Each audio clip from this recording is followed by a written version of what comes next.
Markets are trading near key levels and a triple top pattern has formed. From here, markets can either move up or fall sharply. No one knows that for sure. But in such situations, let's see how you can protect your portfolio.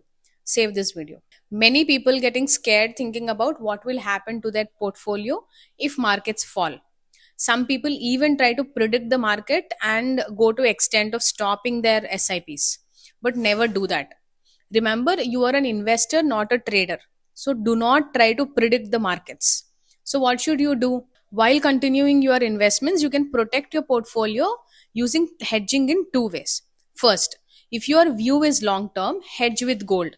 That means allocate around 30% to gold and 70% to the equity. This way, even if equity markets fall suddenly, gold will help act as a hedge. This is because generally equity and gold move in opposite directions. Second, if you have strong conviction that markets will fall in the short term, you can buy a put option that is 4 to 5% away.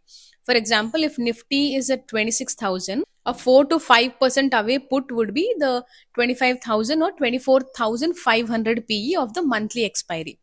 This premium will usually be low, and if market falls suddenly as you predicted, this put will give you profits. If markets do not fall, this small premium you invested may become zero, but your portfolio will remain protected. You can choose either of these two hedging methods, but never stop your regular investments because discipline is very important in investing.